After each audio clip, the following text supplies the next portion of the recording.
ver.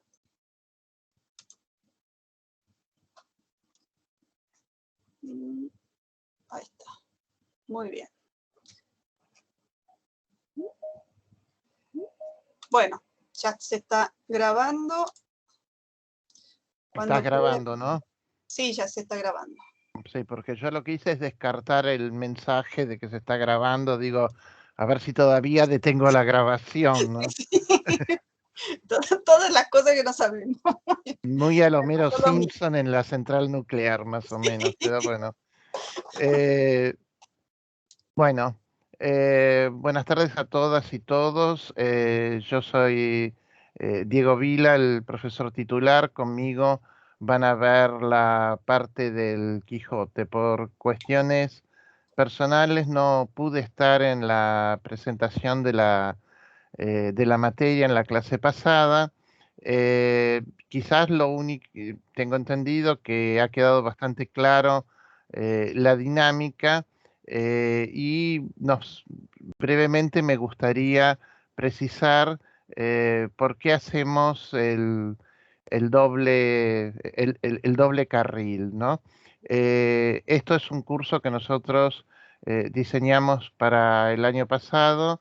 En su momento hicimos encuestas de satisfacción porque no teníamos ni la menor idea de cuán operativo le había resultado nuestras elecciones en este contexto de virtualidad compulsiva. Nosotros también estábamos aprendiendo, nunca habíamos usado ni Zooms ni nada de las cosas hoy día tan frecuentes para todo tipo de actividad.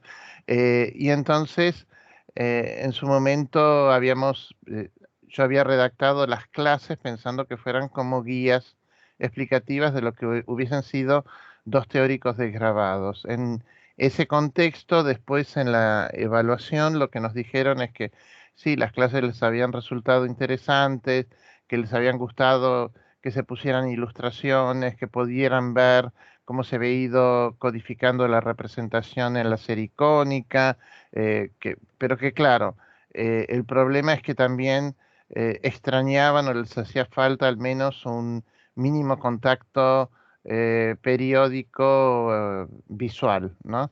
Y nosotros también nos dimos cuenta de que esto podía ayudar.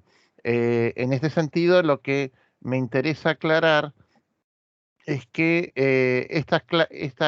estos encuentros periódicos de los miércoles no van a suponer un desarrollo diferente de lo que son las clases. Por eso había pedido que se insistiera en que lo primero y basal siempre es leer la sección de capítulos del Quijote, porque si no, no entendemos de qué va y aparte que nos estén spoileando pasajes es la cosa más desastrosa que nos puede suceder, ¿no? En segundo lugar, que después vieran las guías impresas, ¿no? Estas guías escritas, en realidad yo las diseñé con un criterio de lo que se denomina lectura próxima o close reading, ¿no? De ir trabajando pasaje a pasaje, no con un recorte categorial previo de vamos a ver la estructura, vamos a ver los personajes, vamos a ver esto, vamos a ver aquello, o el género, o el sistema de enunciación, sino ir viendo la experiencia de acompañar la lectura. Es decir, ustedes semanalmente irán leyendo entre 6, 7 capítulos. La extensión es bastante sistemática, no van a exceder los 50, 55 páginas, es lo que es una lectura que se puede esperar, y las guías van comentando los aspectos relevantes. En este sentido, ¿cómo pensé este encuentro? Bueno, como si fuese una sistematización mínima de los puntos que habría que atender, una clarificación, un ordenamiento. Mi idea es al final de la clase poder explicarles por qué hemos elegido tales o cuales bibliografías y habilitar también un espacio para preguntas, para consultas, con la idea de que si leyeron el texto y llegaron a leer la guía de teóricos, en todo o en parte, y de esta clase así verbalizada les quedan cierto tipo de dudas, ustedes puedan preguntarme y yo pueda responderles, ¿no? Como ya dijo Julia, en esto estamos aprendiendo todos y estamos tratando de fomentar un proceso de sustitución pedagógica presencial que de momento es imposible, ¿no? Eh, en este sentido, eh, en la guía yo había insistido en una primera somera introducción sobre las problemáticas, por ejemplo, de las ediciones, ¿no? ¿Por qué? Porque el curso está presentado como un curso de El Quijote de 1605. Y la gente perfectamente podría decir, bueno, ¿por qué no El Quijote? O El Quijote de 1605 y el de 1615 son dos textos distintos. Bueno, originariamente se vendieron como volúmenes diferentes porque estaba genéricamente configurado como lo que se denominaba entonces una narrativa de secuela. Las narrativas de secuela hoy día están presentes muy habitualmente en los bestsellers con algún tipo de protagonista, y el ejemplo perfecto es Misery, la película, ¿no? Esa lectora fanática de novelas de un escritor en la cual eh, Misery que se enamora, después se casa, después aborta, después y le van pasando en distintos volúmenes un montón de cosas. Por eso hay que distinguir que el texto de 1605 fue originariamente un volumen y el de 1615, la continuación auténtica de Cervantes, otro.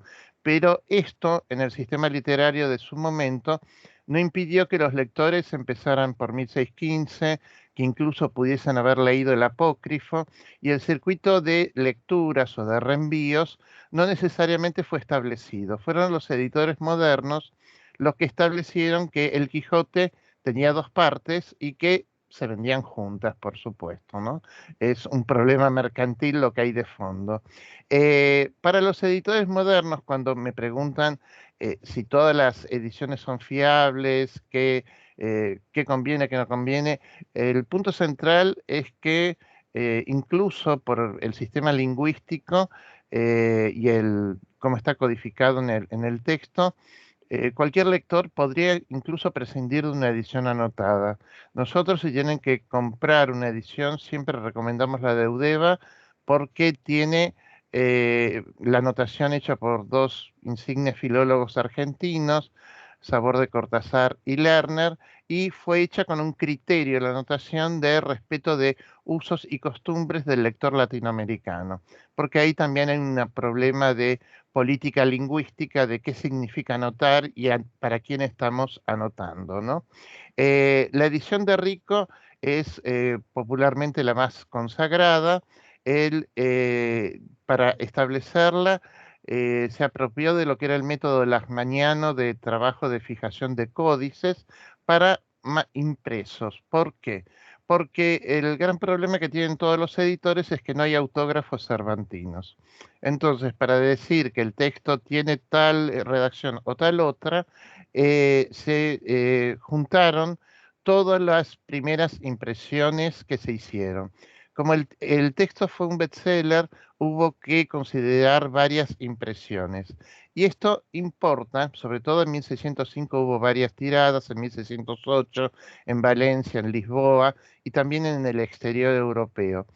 Y esto importa porque en cada imprenta, en cada casa editorial de entonces que editaba El Quijote, se componían con tipos móviles. Entonces, si uno compulsa todas las primeras ediciones, se da cuenta de que hay muchas erratas o muchas variantes, ¿no? Hasta casi 3.500. Entonces, esto decidió a trasladar el método de fijación textual del códice a el texto. Desde el punto de vista de lo que fue un segundo aspecto que abordamos en la guía, fue el problema del proceso de redacción y composición de la obra. Eh, lo primero que tenemos que tener presente es, bueno, ¿por qué esto sería un problema o sería algo de interés crítico? En primer lugar, por lo que sería la definición de un estilo cervantino. Y en segundo lugar, a la crítica le interesa esta problemática porque le interesa sondear el proceso de composición de la obra. Lo que no hay que perder de vista es que cuando se edita la primera parte en 1605, Cervantes es prácticamente un editor que ha dejado de escribir durante muchísimo tiempo. Su primera obra fue en 1585, La Galatea, y han pasado 20 años que se sabe que participa en cenáculos literarios, que puede haber hecho un prólogo, una poesía, participar en alguna justa, pero no mucho más. Es decir, está retirado, no está retirado. Eh, y esto es un tema central para la crítica, ¿no? Porque es la gran novedad que supone un texto diametralmente opuesto a lo que era la Galatea. Y acá el problema de fondo es la herencia de los géneros literarios de la prosa que venían de la Edad Media. Esto en la crítica sajona se explica como el conflicto entre novel y romance, ¿no?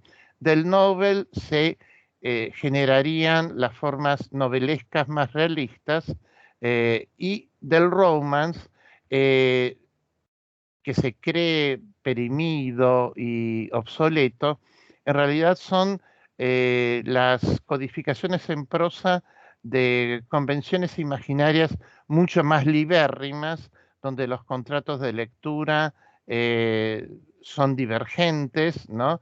Donde el lector dice, bueno, hago de cuenta que esto es posible, ¿no?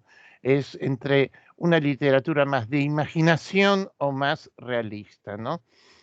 Por eso mismo, el problema era, Cervantes cultiva todo tipo de registros. Empezó con una ficción pastoril donde todo el mundo es de pastores y ahora es una prosa, es una narrativa de pretensiones realistas, es decir, es un loco que cabalga por la Mancha, es decir, referencias bien concretas, bien decodificables, ¿no?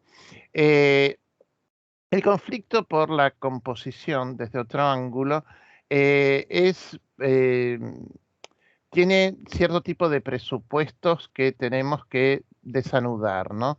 El primero es esta idea de que un autor escribe todo de un tirón, ¿no? Empecé en enero de 1604 a escribir y terminé en 1605. Bueno, esto no es así. Un autor continuamente revisa la obra y esto se volvió interesante. ¿Por qué? Porque la evidencia interna mostraba que todas las referencias extratextuales del texto se anclaban al menos 15 años antes del momento de edición. Es decir, ¿por qué cuando se dice que eh, tales obras literarias están impresas, la más moderna es de 1595 y no de 1604? ¿Por qué cuando se dice que tal autor está todavía vivo y se sabe que murió en 1595, bueno, tiene que ser anterior? Bueno, esos datos son los que se denominan evidencia interna. El tema es que lo que hay que aceptar y lo que hay que comprender es que Cervantes, al redactar el texto, reelaboró materiales, enfrentó reescrituras y que incluso reorganizó su texto. Esta problemática de la reorganización del texto incide en una hipótesis que se manejó sobre todo a comienzo de siglo durante mucho tiempo, que es la del Ur Quijote.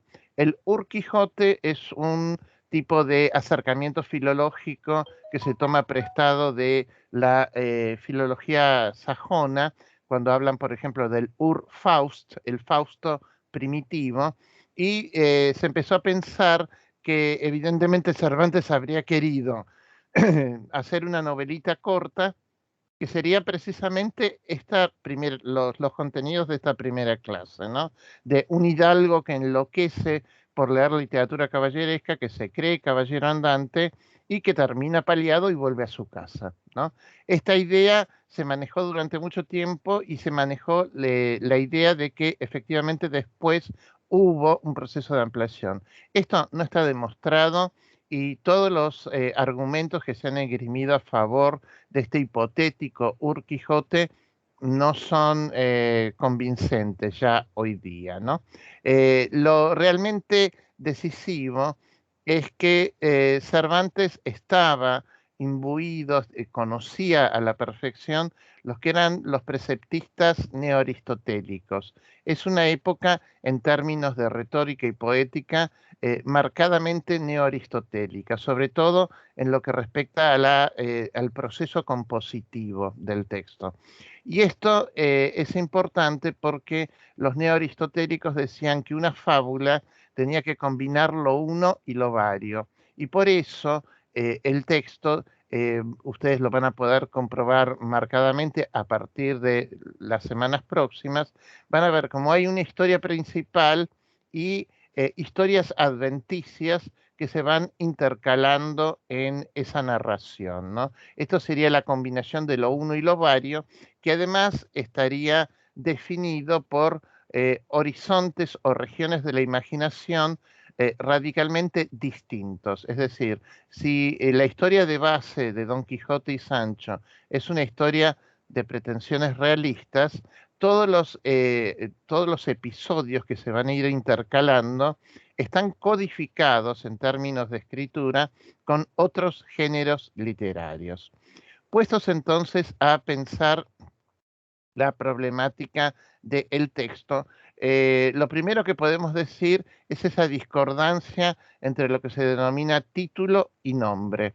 ¿Por qué? Porque en ese entonces había que pedir autorización para editar los libros y cuando Cervantes pide la autorización, él pone un nombre distinto, dice Ingenioso Hidalgo de la Mancha. Y entonces los impresores le agregan a ese nombre un título divergente. Y eso era una competencia, una potestad propia del impresor. Y agregan Don Quijote, porque la idea es que efectivamente ellos conocían el pulso de mercado de ese entonces, sabía lo que era necesario eh, para llamar la atención, ¿no? El Quijote es el gran bestseller de los albores del siglo XVII y se inscribe en lo que se denominaron libros de entretenimiento, un tipo de literatura de ambiente festivo, jocoso. La Pícara Justina es un ejemplo. La primera parte manuscrita del Buscón ya en ese entonces circula y fue el resultado de la reacción colectiva a tantos años de restricciones en representaciones teatrales, en ediciones textuales, por el luto impuesto por el deceso de Felipe II, ¿no? Es decir, el arte, las distintas formas de expresión del arte, estaba controlado por eso, ¿no? Además de esta oscilación entre título y nombre del texto, podemos ver que los primeros impresores hicieron una apuesta con la portada muy clara, porque la portada es, como nos sucede hoy día, lo que primero llama la atención del futuro comprador. Y la portada es a la vez un programa de lectura, un piélago de indicios para que pensemos y entendemos de qué va ese volumen, porque nadie se podía sentar a leer 20 páginas a ver qué era y no había suplementos literarios ni críticos que dijeran compra esto o compra aquello, ¿no? Entonces la portada es muy importante. ¿Qué es lo que vemos en la portada? Que eso está reproducido en la clase. Por ejemplo, ¿Querés que la comparta, la portada ahora?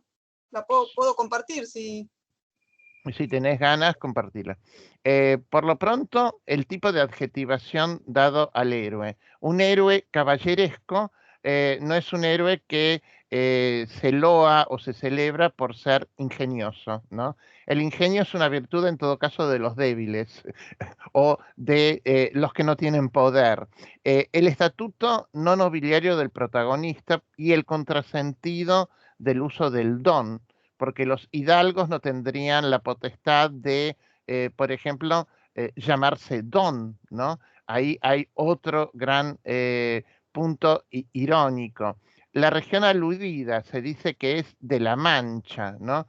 Bueno, ahí puede ser tanto una referencia explícita a el confín geográfico. Hay una región en España que se llama La Mancha, que era en ese entonces una de las regiones más empobrecidas de la Mesta, ligada al cultivo agrario, a la cría de ganado, y pero también puede remitir a el motivo ideológico muy importante en ese entonces de los manchados. ¿Quiénes son los manchados? Son aquellos que no tienen sangre limpia, y la idea de una sangre limpia es la de una sangre sin mezcla de judío o árabe, ¿no? Entonces había un tópico cultural en ese entonces que eran los hidalgos manchados, las hidalguías en las cuales se constataba que efectivamente no había pureza de sangre, ¿no? Además, en la tradición de los libros de caballería, la región aludida siempre son países exóticos o imaginarios, ¿no? Para el lector. La Mancha era como la cosa más ramplona que se pudiese haber imaginado. Después hay juegos nominales en cómo se titula las líneas, porque dice el ingenioso Hidalgo Don Qui y corta el nombre. Y al cortar el nombre, marca la palabra sote, sotes, que era todo el universo de los tontos, ¿no? Es decir, a partir de un vocablo partido, se remite a la clave de una literatura bufa, ¿no? Quijote además era la parte de protectora de la armadura, pero no el yelmo, que sería la parte elevada del cuerpo, sino el muslo, precisamente, ¿no? Con lo cual hay una tensión entre lo alto y lo bajo. Y si todo esto es burlesco, después vemos además una imagen realmente novedosa, que es un grabado de pretensión emblemática, ¿no? Donde hay un león y un águila mantenida en un capirote, dentro de una orla, con un mensaje que dice post tenebras, spero lucen, ¿no? Y ahí, evidentemente, el lector nota que este libro de burlas también tiene un mensaje críptico, algo que se desvía de lo que podría ser la ramplona bufonada.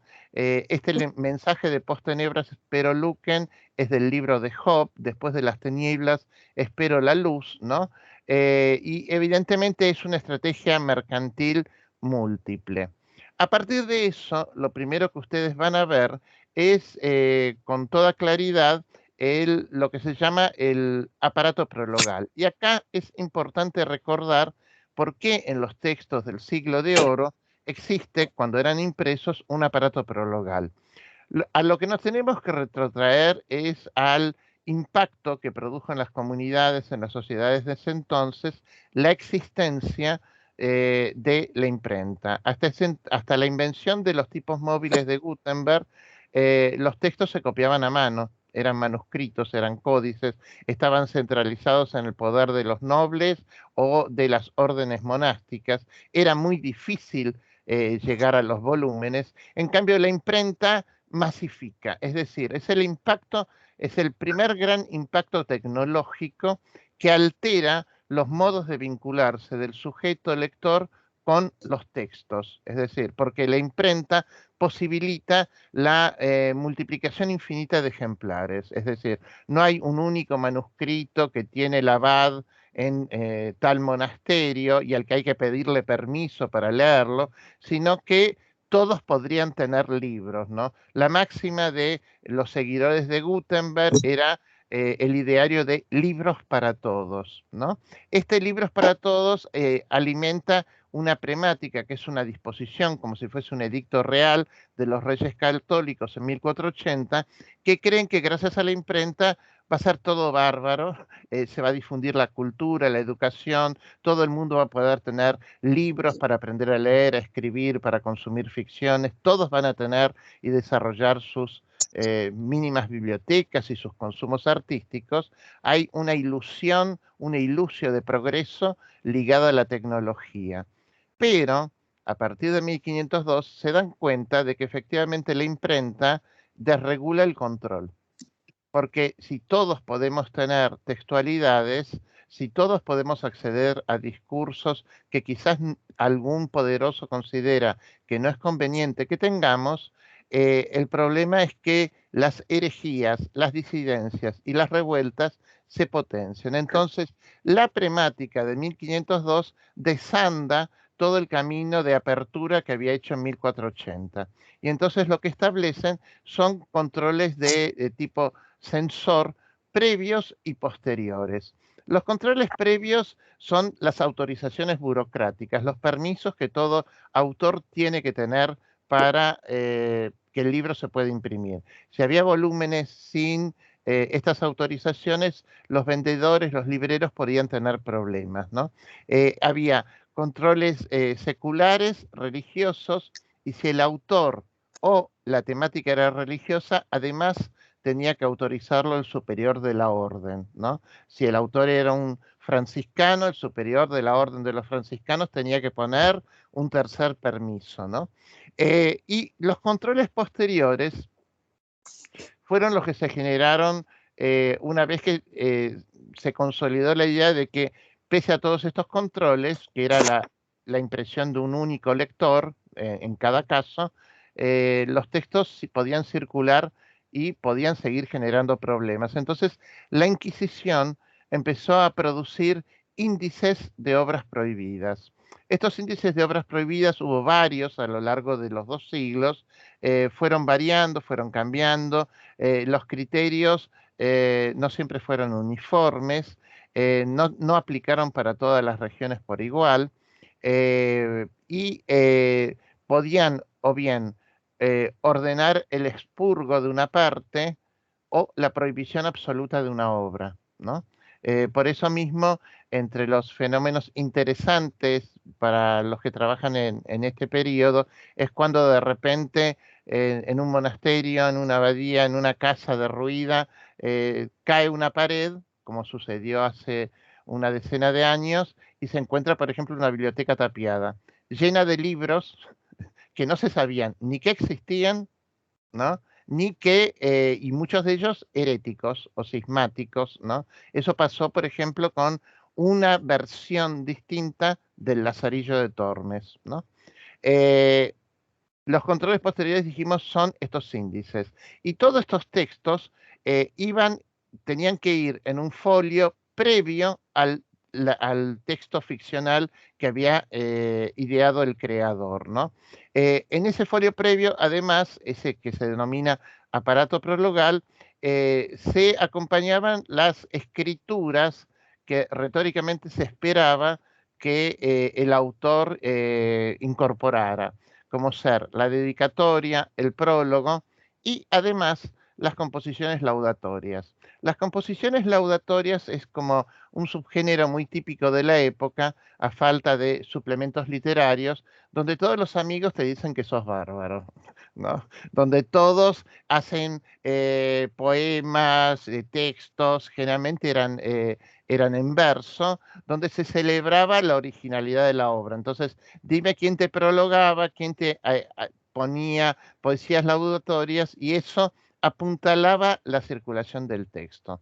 Y esto es muy importante tenerlo presente porque la primera jugada cervantina con el Quijote es socavar el dispositivo apertural de los volúmenes, es decir, minar las constantes que entonces se creían que eran inexcusables para que un texto pudiera circular, ser leído y gozar del favor del público, ¿no? Lo primero es el problema con la dedicatoria, porque la dedicatoria durante 2 siglos ningún lector se dio cuenta de que era un plagio. O sea, no es una dedicatoria de Cervantes, es un rejunte de oraciones sacadas de la dedicatoria que hace Fernando de Herrera a sus anotaciones a Garcilaso. Además, esto es importante porque las anotaciones de Herrera a Garcilaso son como el libro de los cultos por excelencia, ¿no? Entonces aquí hay un guiño burlón en la cual se está diciendo que incluso los que se precian de ilustrados, de formados, de aculturados, no reconocen el plagio, ¿no? Y la pregunta que genera esta dedicatoria falsa es: ¿por qué debería ser exigible que un libro lleve una dedicatoria a un poderoso? Porque además la dedicatoria no podía ser a mi hermano Luis, a mi mamá y a mis padres que me apoyaron o a mi novia. Tenía que ser siempre un gran mecenas o algún tipo de orden o incluso universidades. En el caso del prólogo, tanto la dedicatoria y el prólogo, está mucho más trabajado en la guía. El juego con el prólogo es uno de los territorios de mayor transgresión, ¿no? Porque en cierta medida es la crónica de la ausencia del prólogo esperable. El lector está esperando una escritura donde el autor le diga, bueno, intenté tal cosa, intenté tal otra, y todo lo que es anecdótico propio de la ficción que viene a continuación prácticamente está absolutamente desdibujado. Y lo que se hace es ocupar el espacio del prólogo para armar una disquisición contrapuesta sobre las complejidades de la escritura, tanto del prólogo como de la misma ficción. Y acá uno podría decir, bueno, si escribiste el Quijote, después el prólogo sale así muy fácilmente, y el autor precisamente dice que su ingenio manca, fallece en la escritura del prólogo, como si precisamente todas las piezas burocráticas fueran su talón de Aquiles, ¿no? En este contrapunto entre orden de lo real y orden imaginario. Y ahí recrea, y esto es una estrategia típica cervantina, el diálogo con un amigo, ¿no? Se representa a sí mismo el autor en una pose de frustración, de insistencia, de varias veces intentando tomar la página para escribir, y aparece un amigo que le dice, ah, bueno, esto no es nada, ponete, si tenés tal tipo de problemas, hace esto, si te faltan gente que te haga las poesías laudatorias, inventalas vos y decí que las escribió el preste Juan de las Indias, que lo hizo tal, que lo hizo cual.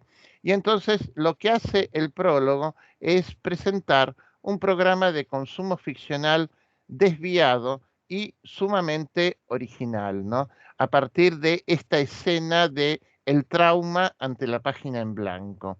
Y en el caso de las poesías laudatorias, cuando se llega a esa sección, el lector no sabe qué es lo que va a hacer Cervantes, la voz prologal. Y efectivamente comprende el lector que la voz prologal ha seguido el consejo de este amigo gracioso, y entonces prohija un montón de composiciones poéticas en otros protagonistas de la literatura de caballerías.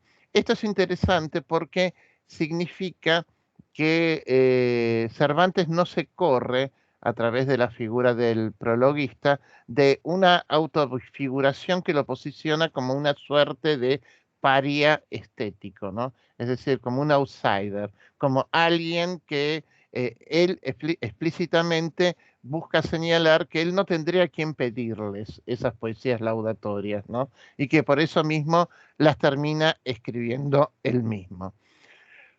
Bueno, a partir de este aparato prologal tan anómalo, con un texto plagiado, un prólogo que no es un prólogo, y unas poesías que deberían ser escritas por personas, pero que se dicen enunciadas, producidas por personajes ficcionales, este quiebre de órdenes de lo real y de lo imaginario, empieza la fábula propiamente dicha. Y esto es algo que todos ustedes saben muy bien, que es la potencia de ese texto apertural, ¿no? Lo que se llama el incipit del Quijote. En un lugar de la Mancha de cuyo nombre no quiero acordarme, vivía ha mucho tiempo un hidalgo. Bueno, esto es, digamos, uno de los comienzos más potentes porque pende tanto de la indefinición de un lugar, no en tal lado o en tal otro, sino en un lugar como si esto no importara, y además de la voluntad de callar. La crítica, a lo largo de estos 4 siglos de lecturas, empezó a recordar, por ejemplo, posibles modelos, tanto la anécdota folclórica como una potencial posicionamiento polémico con los inicios de las novelas de caballería o incluso un remedio oculto de ciertos moldes historiográficos conocidos en ese entonces. Pero lo realmente esencial, más que los modelos que pudo haber tenido y los eventuales precedentes, es que en esa oración él resalta la voluntad de olvido, ¿no? Pues al decir que no quiere rememorar, emplaza el origen de toda la fábula en un territorio utópico y ucrónico. Es decir, no se sabe claramente cuándo fue que esto ocurrió, no ha mucho tiempo que, no se sabe claramente dónde es que esto ocurrió. Es un lugar de La Mancha. Y además, la insistencia en La Mancha, uno puede retener que La Mancha, como definían los lexicógrafos de entonces, el Covarrubias es un ejemplo perfecto, es un espacio de discontinuidad sobre algo mayor, ¿no? Entonces uno podría decir que este protagonista es el ingenioso hidalgo de la diferencia, ¿no? Es ese lugar donde se sabe que no se es semejante al entorno, ¿no? La Mancha es eso. Y además hay que retener, y esto lo van a ver en uno de los textos bibliográficos, el estatuto fronterizo que tenía el hidalgo, ¿no? El hidalgo, haciendo una extrapolación brutal, podríamos decir que era una especie de clase media, ¿no? Que carece de identidad, ¿no? En esa época. Eh, Efectivamente, los hidalgos en los albores del 17 empiezan a desaparecer del sistema de representación, ¿no? Porque se empiezan a polarizar el sistema de órdenes y Estado. Este inicio, además, no nos cuenta toda la vida, no nos dice quién era este anciano, porque la edad de Don Quijote para esa época es prácticamente lo que hoy día diríamos un anciano, ¿no? No nos cuenta una biografía, sino que apuesta por una metamorfosis, es decir, nos cuenta que hay un momento donde se produce un cambio radical. Y este cambio radical se entronca con un proyecto de ascensión social, es decir, de venir de hidalgo en caballero, que era un estamento superior, y este horizonte de libertad imaginaria se sustenta además por un verosímil narrativo interno que lo habilita, que es una familia atípica, hoy día diríamos disfuncional, donde no hay esposa, donde no hay hijos, donde no hay otros mayores deudos que una generación desviada que es la sobrina y un ama. Y en este sentido es importante retener que toda la ficción, toda la acción tiene como punto de partida la violencia de el impacto culturador de la imprenta. ¿Por qué? Porque, bueno, así como en un tiempo cuando empezó Internet, uno leía notas donde decía el problema de la gente que cree que el sexo virtual es sexo o que los vínculos en Second Life son vínculos. Bueno, imagínense en esa época lo que significa para alguien en un medio agrario, eminentemente agrario, acceder a los libros, acceder a textualidades que reproducen otros órdenes tan diversos y tan diferentes de lo que conocen, ¿no? Y además el hecho de que gracias a la imprenta y a la progresiva alfabetización, la gente puede empezar a leer sola. Y al leer sola, la producción de sentidos y la fijación de significados sobre lo que hemos estado leyendo corre por cuenta de cada cual. Ese es uno de los mayores peligros de la lectura para los moralistas y por eso había un gran debate sobre si todos podían o no leer, si estaba bien que la gente aprendiera a leer, ¿no? Y en ese sentido, los riesgos de la lectura solitaria son inexcusables, porque además en esto se cruza otra problemática, es para qué se usaba la prosa en ese entonces. La prosa, en ese entonces, es el molde expresivo prototípico para la escritura de la historia y de las escrituras burocráticas que se refieren a lo real, ¿no? A lo verdaderamente existente. Entonces, la idea de un personaje que consume ficción en prosa y que cree que eso es verdad, no está tan lejos de lo que efectivamente podría haber sucedido, ¿no?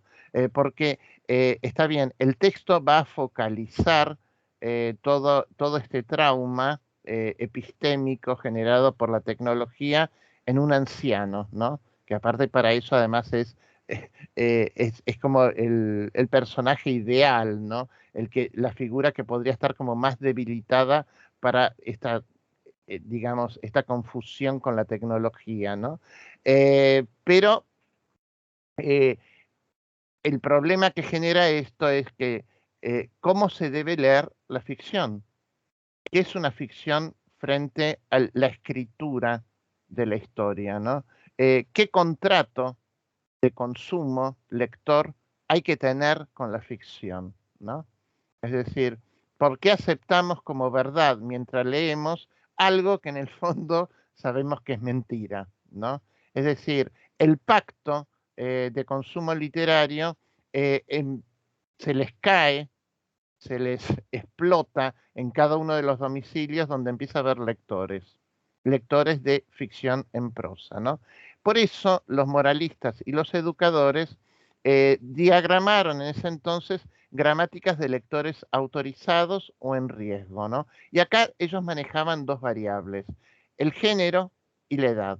La edad es muy fácilmente comprensible porque siempre se dice que con los años la sabiduría se acrecienta, ¿no? Entonces se decía que el hombre adulto siempre iba a comprender mucho mejor las cosas que el joven, que el niño. Y la variable genérica eh, es la más interesante porque lo que se dice es que el hombre en realidad que está acostumbrado a controlar lo real puede distinguir perfectamente qué es real y qué es mentira, qué es una escritura histórica y qué es, en cambio, una escritura ficcional. Y que el gran problema, y eso lo dicen todos los educadores, es que la mujer en realidad no lee con la razón, sino que lee visceralmente, ¿no? Compromete su subjetividad, sus pasiones, y cree en definitiva que lo que lee es verdad, ¿no? Entonces, acá se produce la gran ironía del texto en este punto, porque Alonso Quijano, en definitiva, encarna al lector autorizado por excelencia. Es varón y es viejo. Es la persona que debería leer a la perfección. Pero precisamente la gran transgresión del texto es que Alonso Quijano lee como leen las mujeres, como entonces se decía que era el tipo de consumo lector prototípico de las mujeres, ¿no? Y por eso es importante insistir en que en el primer capítulo, cuando la voz prologal va describiendo, lo que se especifica es cómo a partir de la letra impresa, el protagonista está a punto de empezar una revolución desde ese germen mínimo, la palabra, ¿no? Porque si primero piensa que lo suyo es escribir, y dice muchas veces tomó la pluma y quiso continuar la ficción, apuesta a continuación a intervenir en el orden imaginario, convirtiéndose en caballero andante, como si el orden imaginario y el orden de lo real fuesen contiguos y uno exactamente igual al otro, ¿no? Y además es importante recordar que todos estos devaneos del proceso de enloquecimiento se dan en un lugar en el cual, irónicamente, además, hay una mínima comunidad de lectores, ¿no? El cura, el barbero, que también leen, que también se prestan libros, es como un círculo de lectores en La Mancha, donde los volúmenes van y vienen y debaten, y esto es importante porque los pareceres divergentes, por fuera de una voz rectora de autoridad, dinamizan la búsqueda y la tensión por la fijación de significados, ¿no? El debatir si tal paladín era mejor que tal otro. Bueno, esto es uno de los efectos generados por una lectura no controlada. Por eso hay que recordar de este capítulo 1, es quizás uno de los capítulos de apertura más importante en la historia del libro occidental, como esa metamorfosis de Alonso Quijano en Don Quijote se despliega como un programa nominal, es decir, en función del nombre, de transformación de objetos y seres y de nombres, ¿no? Eh, Porque efectivamente él empieza a creer que nombrando las cosas distintas, de ese modo las cosas pasan a ser distintas, ¿no? Y este es el problema de fondo en torno al control de la escritura, porque todas las herejías, todas las disidencias empiezan siempre con escritos que desestructuran la representación autorizada de lo real, ¿no? Si yo quisiera hacer, por ejemplo, un movimiento separatista de San Telmo diciendo que esto es una república autonómica, lo primero que tendría que hacer antes de tomar las armas y armar brigadas es producir literatura falsa, inventada, donde esto se sostuviese, inventar fuentes, documentos, cosas. Bueno, esto es lo que pasa, por ejemplo, en determinadas regiones autonómicas, donde el impulso separatista siempre es posterior a la presunta preexistencia de textualidades que cartografían lo real de un modo distinto. Esto no es España, por ejemplo, dicen los vascos, ¿no?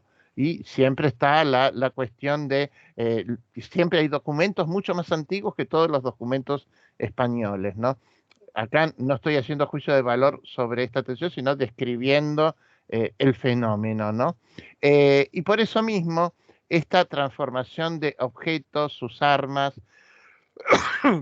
su montura, su persona, se va a complementar con lo que hemos denominado el circuito del nombre, ¿no?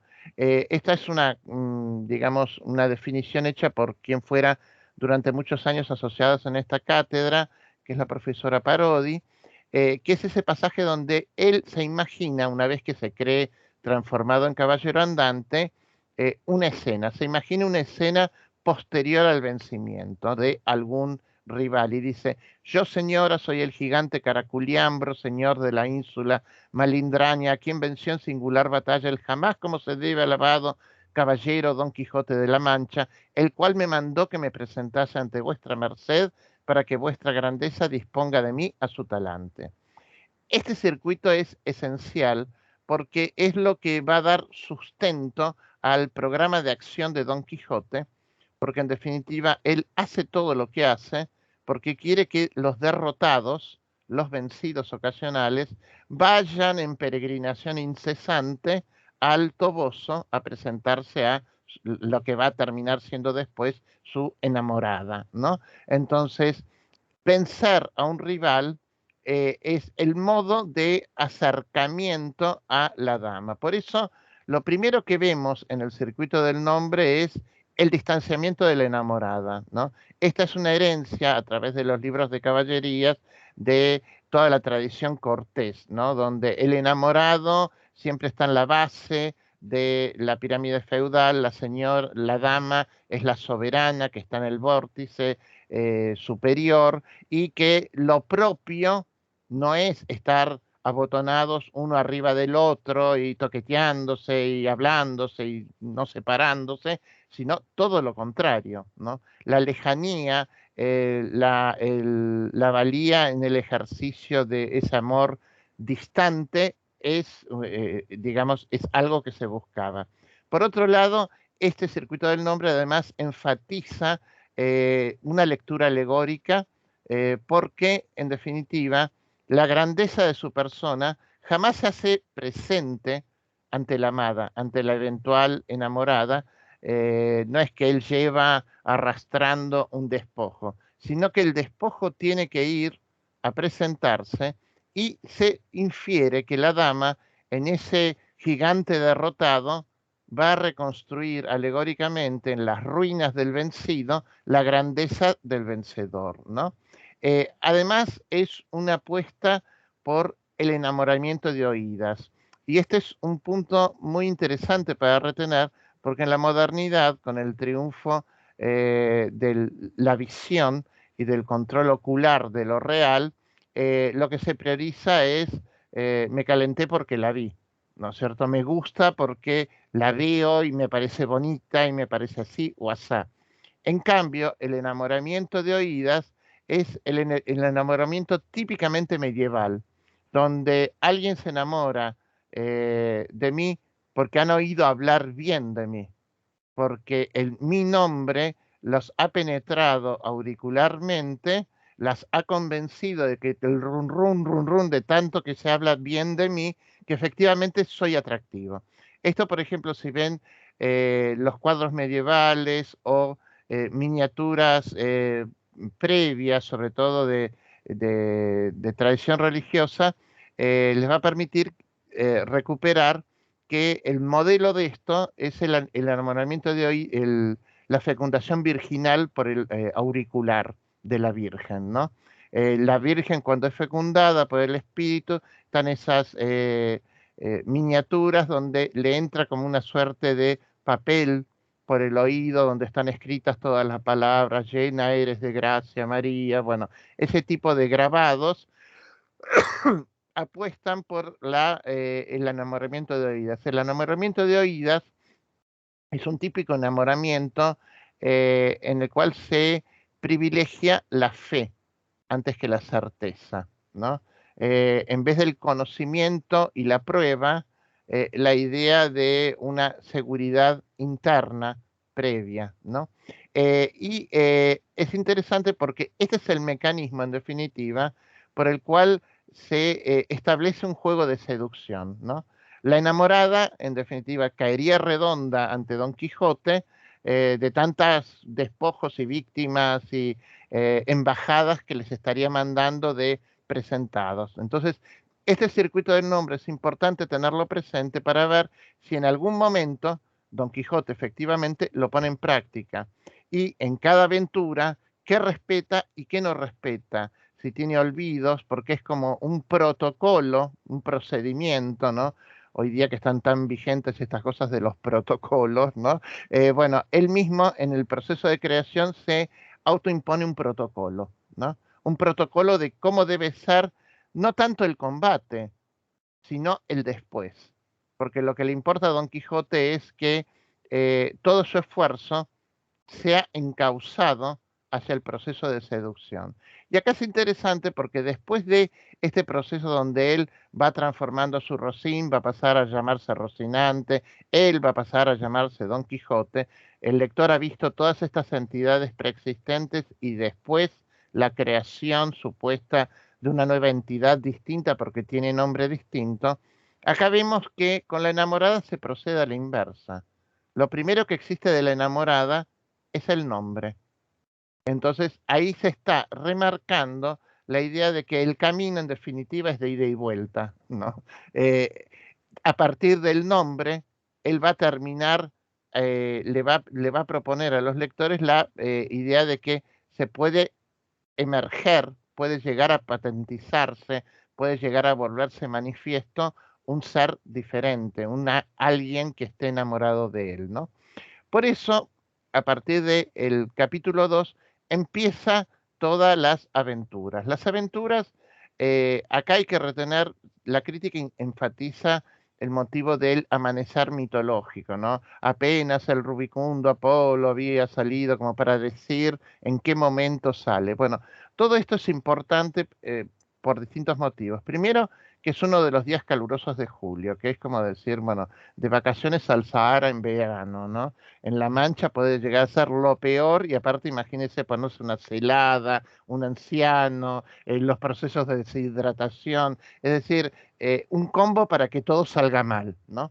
Pero además el hecho de que en la literatura caballeresca los paladines siempre tienen sus aventuras en verano, porque el motivo caballeresco está ligado originariamente a toda la tradición céltica de los cultos de la vegetación, donde los paladines son siempre triunfantes en el momento de esplendor de la naturaleza y sus ciclos culminan con la decrepitud de lo natural, ¿no? Entonces está todo perfecto en ese florecer del mundo para que Don Quijote sea un nuevo paladín. El problema es que es Don Quijote, es que estamos siguiendo el protagonismo de alguien que nunca podría ser caballero, o sea, no se llega a caballero en la ancianidad, ¿no? Y acá el narrador va a insistir sobre todos estos procedimientos de indeterminación. ¿Y dónde lo vamos a ver? Por un lado, en la multiplicación de versiones o opiniones alternas sobre la materia narrada. Y esto es un primer tropiezo interesante porque hasta ese momento la voz narrativa nos merece confianza, nos merece seguridad. Y ahí dice, bueno, algunos dicen tal cosa, otros dicen otra, hay quienes creen que la primera aventura fue esta, pero en verdad hay más consenso en que fue esta otra, ¿no? Bueno, esto es una táctica de distanciamiento de la voz narrativa que propende a la autonomización del hecho estético, ¿no? El hecho estético es una puesta en perspectiva de la palabra y su vínculo con lo real, y en el cual el que tiene que resolver el sentido, en definitiva, siempre va a ser el lector, ¿no? Y por eso no es casual que la primera aventura se gesta en el territorio de el engaño por excelencia, el espacio prototípico del fraude y del embuste, que es la venta, ¿no? Las ventas serían como la shell de la ruta, ¿no? Donde la gente para en sus caminos y que tiene toda una fauna variopinta de moradores y que está caracterizado como el lugar donde se estafa al viajero, se le roba, y está habitado por gente de mala vida, no solo los ladrones, sino también prostitutas, ¿no? Porque además las prostitutas, por herencia medieval, siempre estaban fuera del ejido urbano. Entonces, su ejercicio profesional estaba en caminos usualmente. Entonces, decíamos que además esto es muy importante porque Don Quijote cree en alguna medida estar empezando a cabalgar, a desplegar su vida como un un futuro caballero andante, ¿no? En un territorio propio de los nobles, ¿no? Los caballeros son los poderosos en el sistema, pero en definitiva transita y cohabita con pícaros y prostitutas.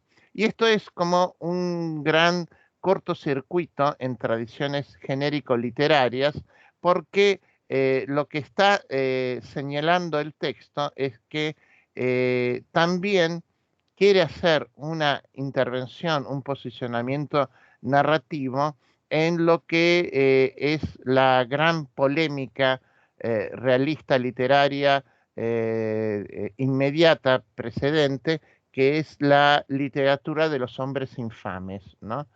Los pícaros son aquellos que nunca deberían haber ingresado a la literatura, porque ¿quién se ocupa de los don nadie?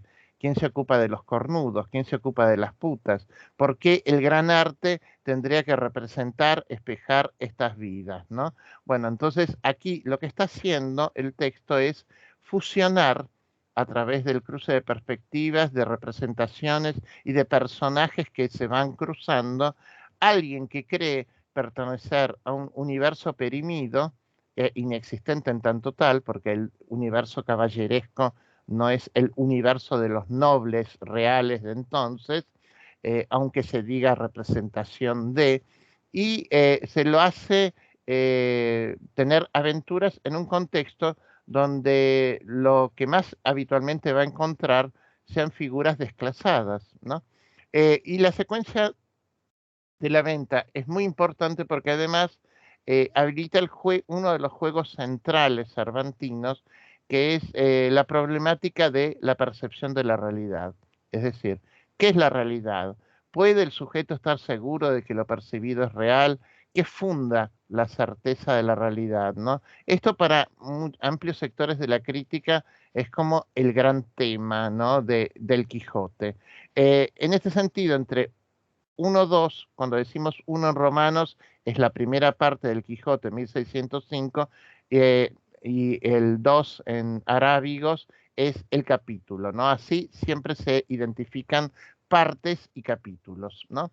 Entre 1-2 y 1-3 hay un continuum, porque después de toda esa escena donde Don Quijote se alimenta, lo engañan con la comida, con lo que le dan, que no puede moverse por la armadura y todo eso, el lector ya sabe que la expectativa del protagonista es solicitar al ventero, a quien cree que es el señor del castillo, que lo arme caballero, porque si no es armado caballero, no puede serlo.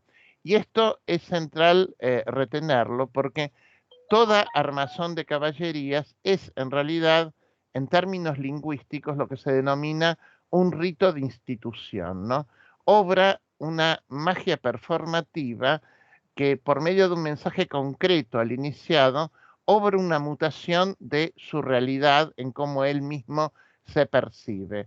El rito de institución, en definitiva, como decía Bourdieu, le dice al sujeto destinatario, conviértete en quien eres, ¿no? Es la articulación de un proceso de manifestación del ser. Esta rito de institución del armazón de caballerías es, por ejemplo, un rito de institución aplicado a los órdenes sociales reconocidos en ese entonces. No se podía ascender de otro modo, ¿no? No se podía progresar en esa escala si uno no era armado caballero. Pero los ritos de institución incluso siguen vigentes hoy día. Por ejemplo, en el mundo judío la circuncisión es un rito de institución, ¿no? Se le está diciendo al varón nacido que se va a convertir en un hombre judío, por ejemplo, ¿no? Y además el rito de institución prescribe un conjunto, un colectivo que se recorta de la totalidad de sujetos destinados al rito de institución, distinto de aquellos que jamás podrían migrar de condición, ¿no?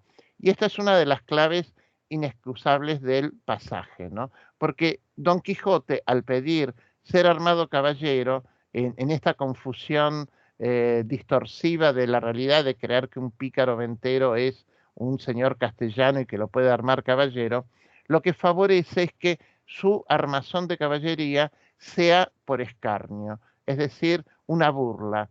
Todo el resto le sigue la corriente con tal de no aguantarlo más, lo terminan armando caballero, y esto, desde la perspectiva ideológica de quienes defendían los ritos de institución caballeresca en ese entonces, supone el gran contrasentido, porque para los que valoraban la caballería, el mayor impedimento para devenir caballero, además de los impedimentos estamentales y de haber económico, es no burlarse del rito, ¿no? Entonces, al burlarse del rito, al recibir en burla la armazón de caballería, Don Quijote queda proscripto a futuro para en algún momento poder llegar a ser verdaderamente un caballero andante, ¿no? Y esto es un punto de gran ironía en el texto, porque Don Quijote recibe fraudulentamente esa armazón de caballería. Él se va a convencer a sí mismo de que es un auténtico caballero y va a obrar como tal, ¿no? Y esto, en definitiva, es una crítica concreta a la hipotética magia performativa que sustentaba esta sociedad de órdenes y estados, ¿no? Eh, no- Él, sin ser caballero, se cree caballero, obra como caballero, y no depende de la percepción o de los juicios de los otros, ¿no? Y en esto es importante retener que este rito del armazón de caballería, en sus prolegómenos, cuando él empieza a velar las armas, y en sus postrimerías, cuando lo terminan armando, unciendo la espada y todo ese tipo de cosas, engloban la primera aventura, que es la de los arrieros.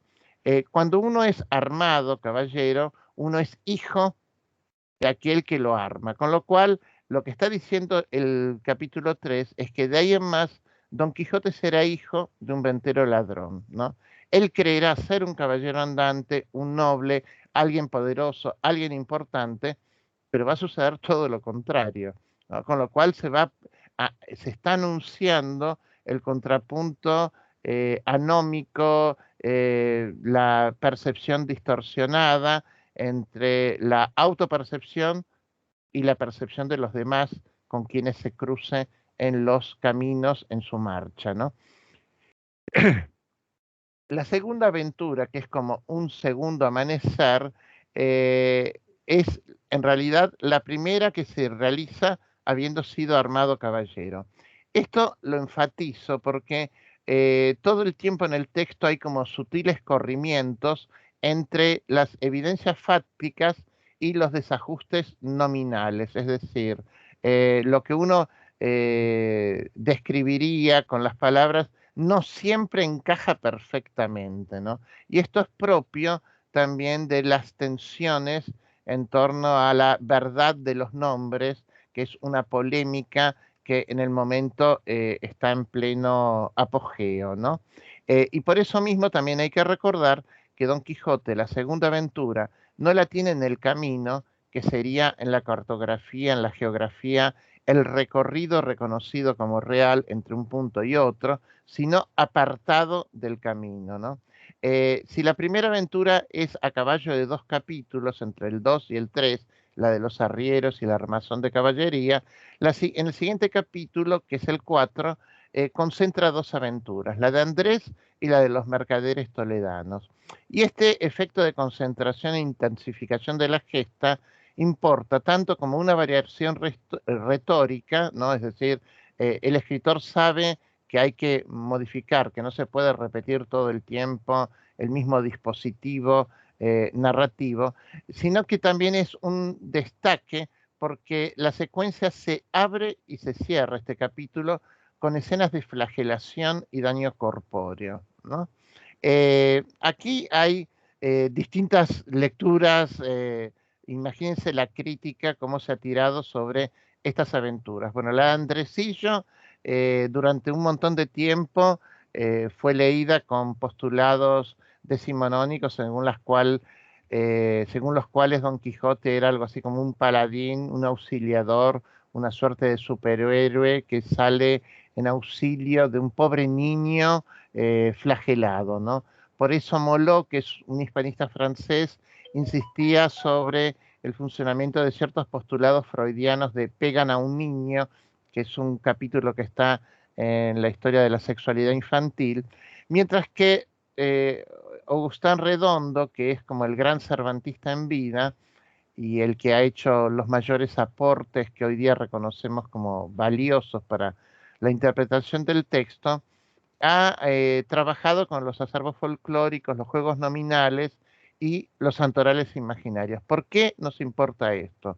Porque para los lectores de la época, el nombre representa una realidad. O sea, no existen nombres desajustados de esencias. Nomen en latín tiene la palabra omen en su interior, que es destino, augurio, vaticinio, ¿no? Entonces, esta es la idea de un cierto esencialismo, de que si te llamas de tal modo, quiere decir que efectivamente vas a ser así, ¿no? Y esto es que los padres o las madres embarazadas cuando empiezan a buscar nombres dicen, ay, me gusta este porque significa tal cosa, ¿no? Bueno, como si efectivamente por ese nombre fuese a ser eso, luz del alba, fuerte y valeroso y bueno, cosas por el estilo. Bueno, en esa época esto es una creencia arraigadísima. Entonces, sí, y esto decanta en que efectivamente los personajes nobles se llaman de un modo, los personajes pícaros se llaman de otro, las prostitutas llevan usualmente tales nombres, los ladrones tales otros. Bueno, el nombre Andrés es uno de esos nombres muy mal aspectado y muy mal aspectado por un montón de, bueno, ahí veo un Andrés, ¿no?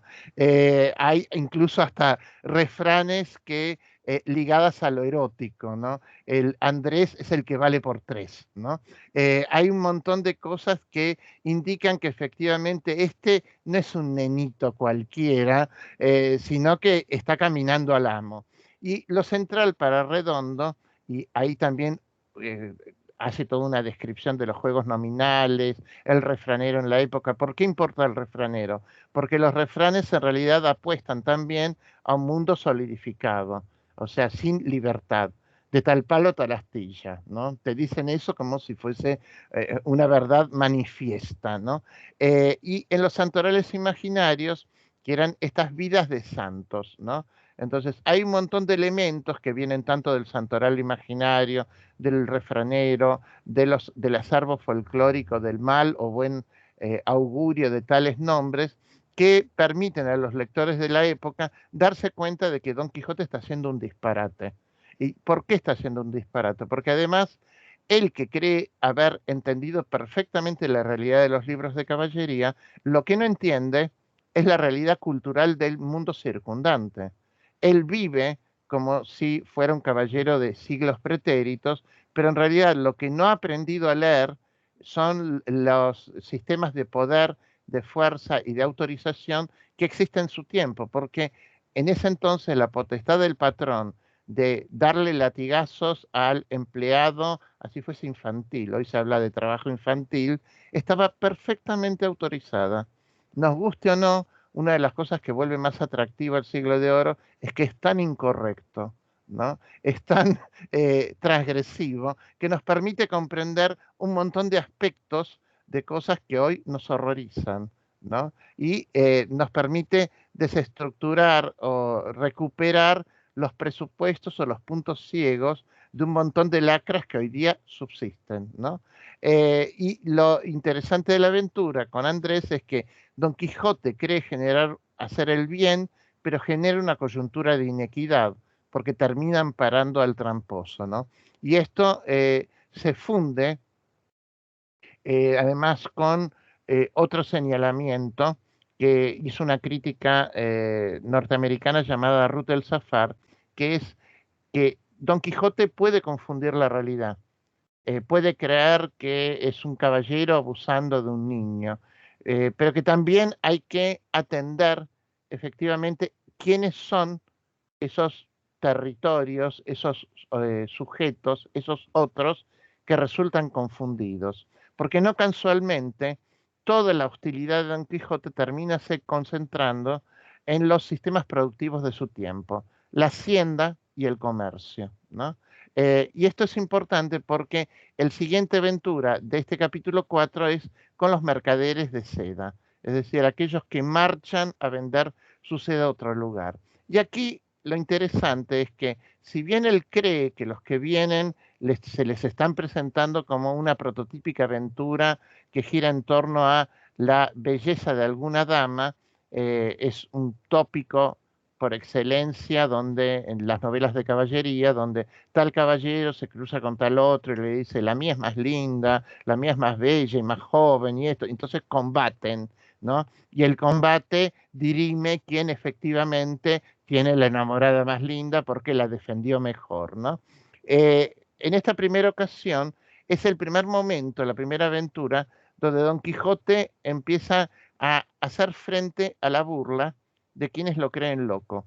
Porque en el primer caso, que es la aventura de Andrés, eh, Juan Aldudo está asombrado por esta situación anómala de que alguien le venga a decir no podés darle latigazos a un chico que tenés atado una encina, ¿no? Y en el caso de los arrieros no entienden nada, porque lo único que saben es que Don Quijote los ha atacado. En este caso, los mercaderes toledanos, cuando lo escuchan hablar, cuando le ven las peticiones, los requerimientos, se dan cabal cuenta, sí, rápidamente, de que Don Quijote está loco, de que se toparon con un loco. Entonces, el modo de lidiar con el loco es seguirle la corriente o la burla. Y las réplicas son las que gestan el combate.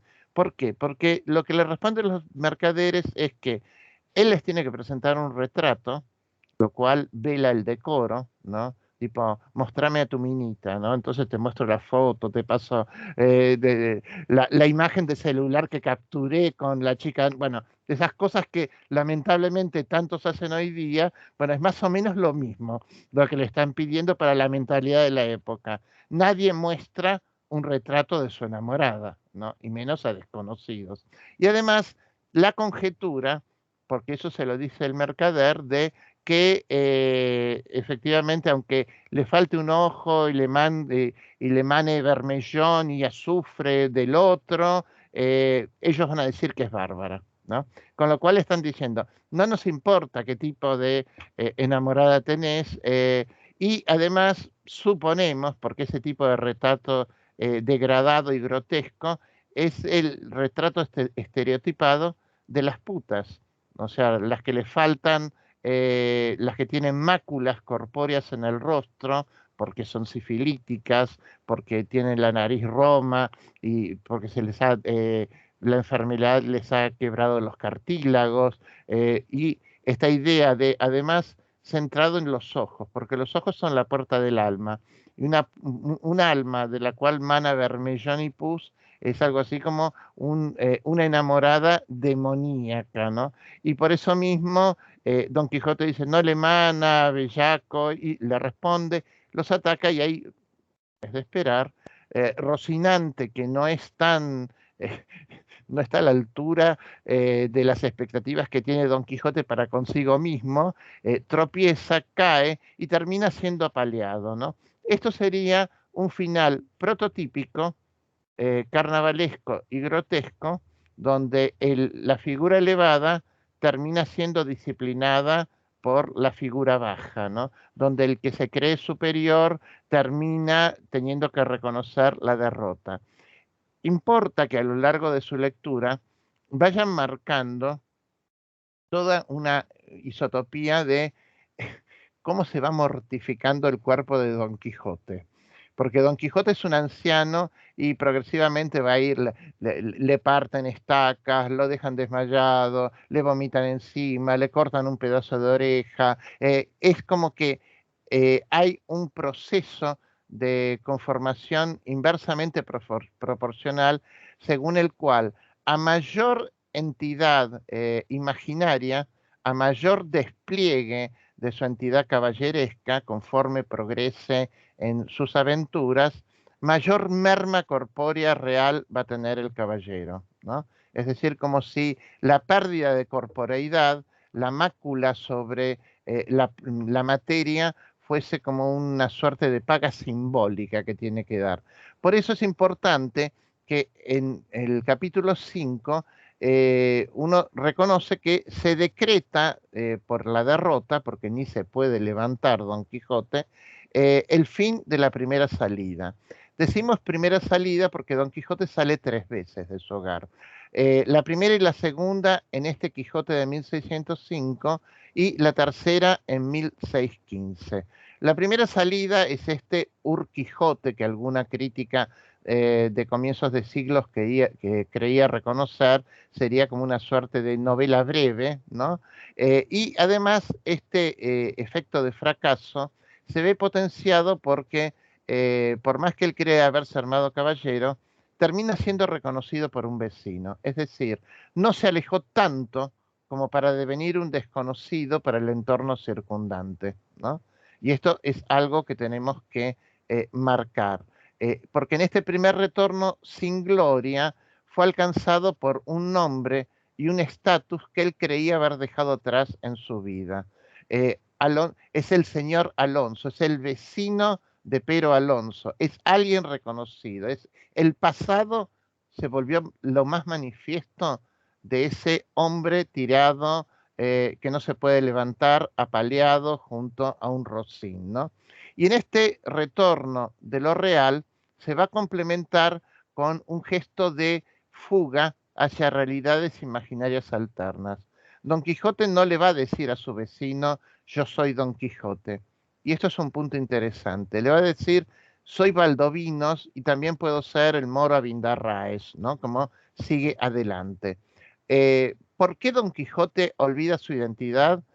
puede interpretarse en alguna medida como una protección de esa deriva alterna que su subjetividad había realizado. La crítica ha insistido en que tanto Baldovinos, que es una figura del romance de Baldovinos y el Marqués de Mantua, como el Moro Abindarráez, que es una figura surgida de una novelita morisca muy famosa de mediados del siglo previo, que es la historia del Rodrigo de Narváez y el Moro Abindarráez, ¿no? Son héroes privados de su libertad. Es decir, el punto de contacto entre Baldovinos y el Moro Abindarráez es que están privados de la libertad. Son dos protagonistas que orientan su obrar en la coyuntura negativa que tienen, ¿no? A Baldovinos lo han emboscado y está terriblemente herido y se lamenta y se queja, pidiendo por su tío, el Marqués de Mantua, que lo vaya a asistir. Y el Moro Abindarráez fue cautivado en la frontera por un caballero cristiano llamado Rodrigo de Narváez, que se lo lleva secuestrado a su bando, ¿no? Es que los dos prometen algo, ¿no?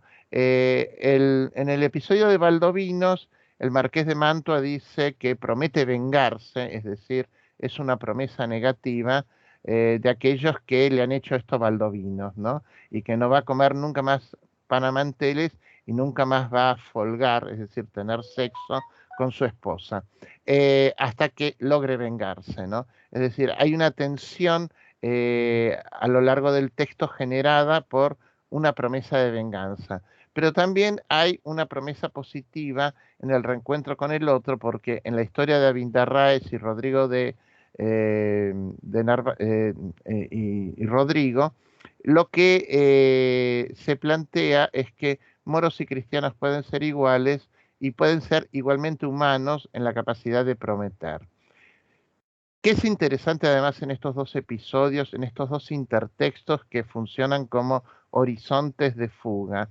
Es que las palabras desaparecen en las escenas de captura, en las escenas de vencimiento de Baldovinos o del el Moro Abindarráez, y el lenguaje parece que se licuara, que desapareciese, y que el vínculo con el otro, que lo tiene cautivo, se articula por medio del lamento y el suspiro, que son dos formas preverbales, es decir, como que antes del lenguaje, antes de la codificación cultural, todos los seres humanos nos podemos reconocer o podemos entender al otro por estos modos de comunicación prelingüísticos, ¿no? Porque efectivamente en el lamento o en el suspiro, lo que se le comunica al otro es en la distancia, en la separación, en la incomunicación, es la dignidad de lo precario, ¿no? Cuando yo oigo a alguien suspirar, cuando yo oigo a alguien lamentarse, en definitiva, no me está dando un mensaje concreto de por qué le pasa eso, pero sí me está diciendo que sufre, que es humano, que tiene alguna expectativa frustrada, ¿no? Y esto es interesante porque este primer aspecto de la deriva hacia identidades alternas se complementa con otro punto, que es que cuando Pedro Alonso lo quiere convencer de que no, de que él es el señor Don Quijote replica airado que él puede ser quien desee ser y que puede ser todos los paladines que se le ocurran, ¿no? Y ahí él hace una enumeración. Y esto es relevante porque permite conjeturar que la metamorfosis se genera y se sustenta en el reconocimiento del propio deseo, porque es el propio deseo de querer ser alguien distinto lo que le habilita a entrever futuros diversos para sí, ¿no? A Don Quijote en ese momento no le importa estar derrotado, lo que le importa es que puede seguir deseando ser alguien diferente, ¿no? Por eso, Pero Alonso, comprensiblemente, lo único que le queda claro al vecino es que está más loco que una cabra, y le evita el escarnio público de introducirlo en el pueblo, donde todos verían a el hidalgo, señor Quijana, de ese modo, aguarda la noche, y en este retorno al hogar le permite al lector recuperar algo que la voz prologal había señalado tangencialmente, que era la existencia de una familia mínima que junto con los amigos van a conformar lo que se suele denominar los antagonistas domésticos. Don Quijote, va a saber el lector, desde ese punto, tiene en la familia anómala y en este par de amigos personas que quieren curarlo, que quieren limitarlo, que quieren dejarlo en su lugar. Con lo cual, sabemos que a partir de ahí, intuimos como lectores, la gesta que sobrevenga se va a organizar en torno a la deriva anómica por parte de la liberación del deseo de querer ser quien quiero ser y de creerme y de reconocerme como tal, eh, frente a el recordatorio de la persecución obsesiva de estos antagonistas domésticos que le van a decir y una y otra vez que tiene que volver a su lugar, que tiene que volver a reconocerse y a sanar, ¿no? Esta idea de que cada cual tiene un destino, ¿no? En este sentido es como muy queer. Se explica perfectamente por qué el texto sigue siendo moderno en infinidad de aspectos, ¿no? Y a partir de unos 6, que es lo último que está en la guía, ahí voy a tomar un vaso porque no doy más. A partir de unos 6, se cierra lo que tiene que ver propiamente con el cuerpo maltrecho de Don Quijote, que se lo deja descansando en el cuarto, se lo tira en su cama, y empieza lo que es el obrar de los antagonistas domésticos.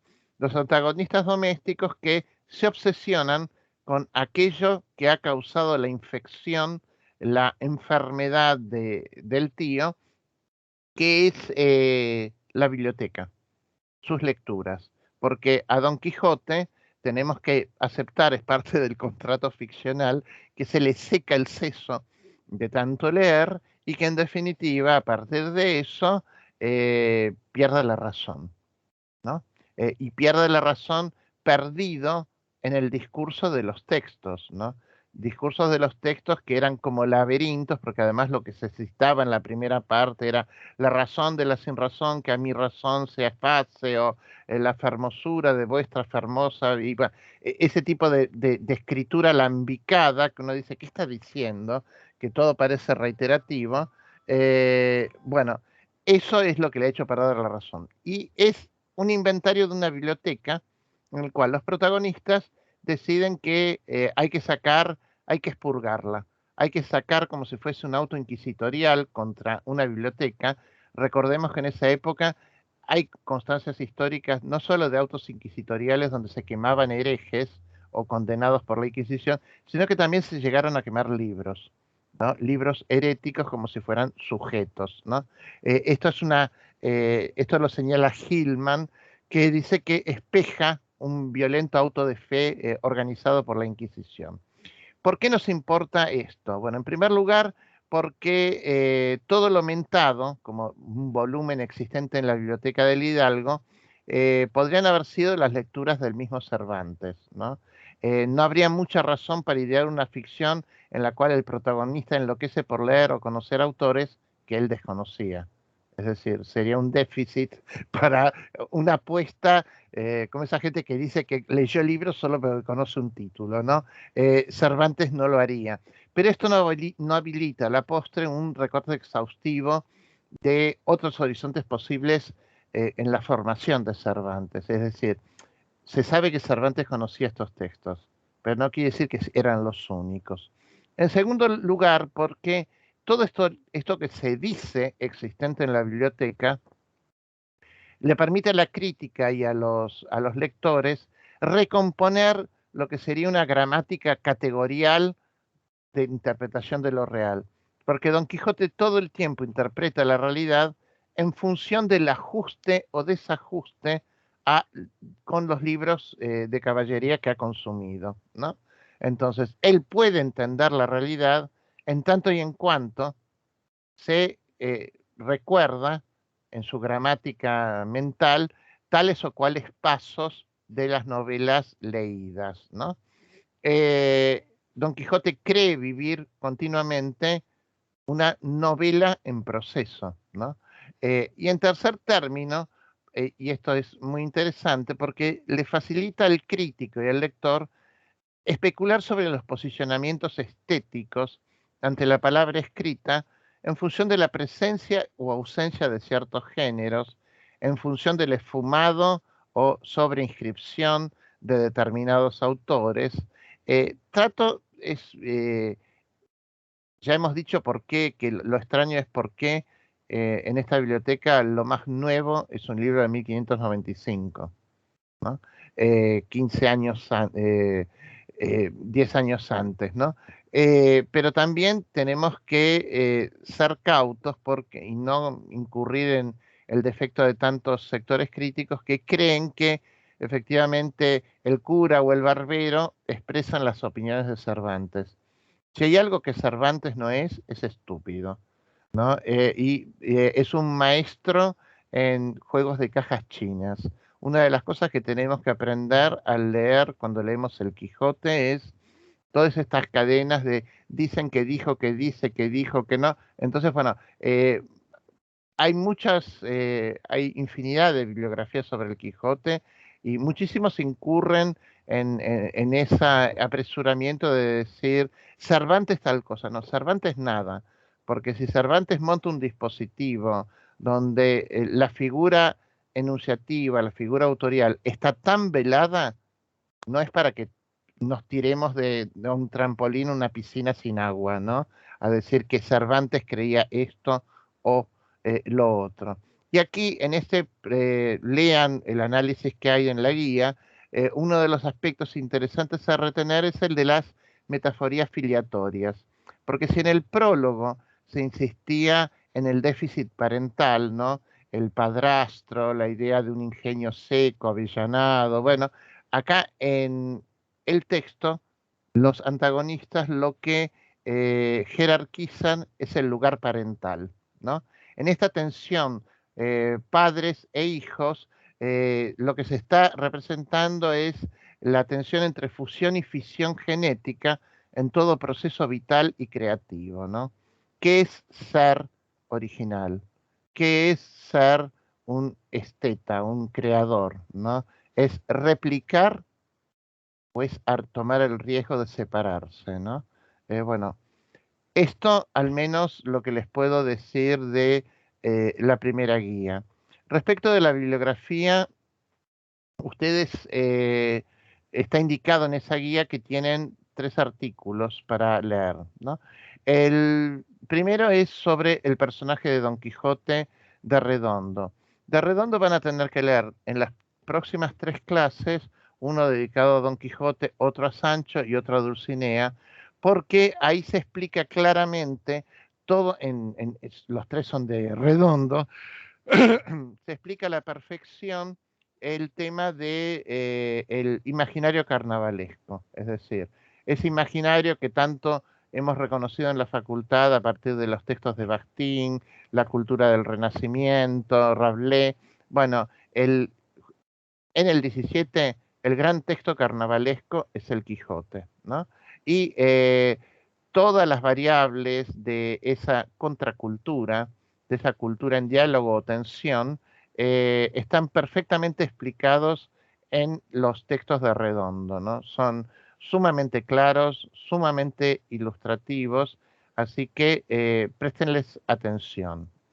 Después hay un segundo que a mí me interesa mucho por la productividad de las sugerencias, de las preguntas que le hace al texto, que es el texto de Moló, que se llama ¿Por qué se vuelve loco Don Quijote?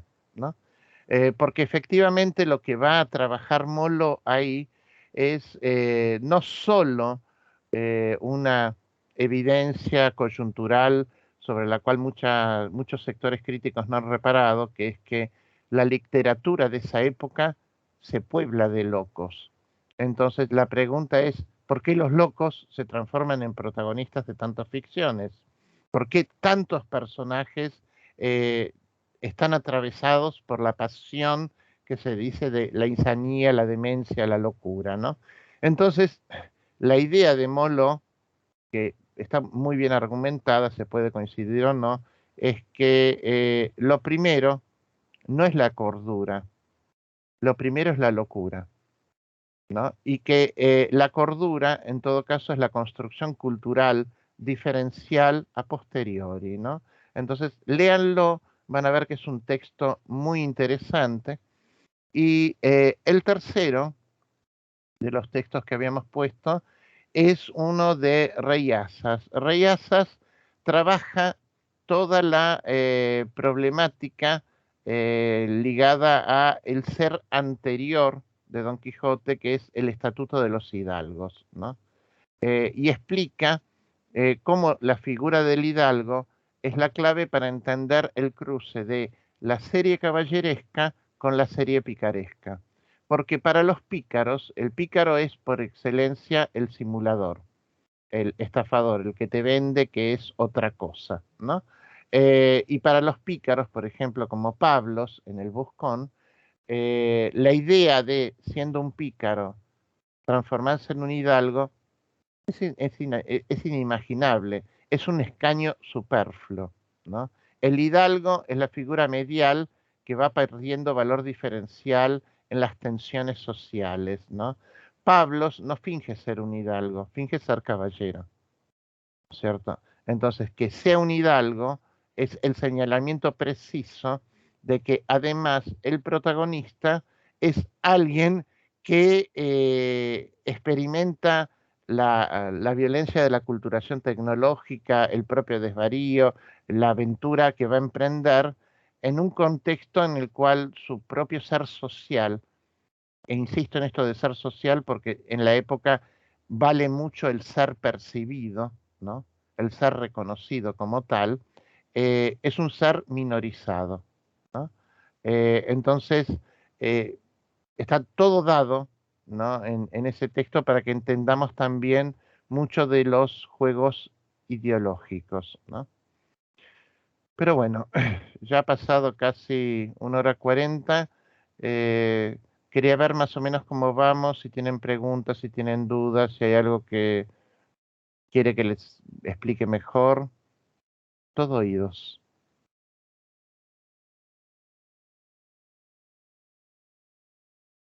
Eso sí, desmutense, ¿no? Porque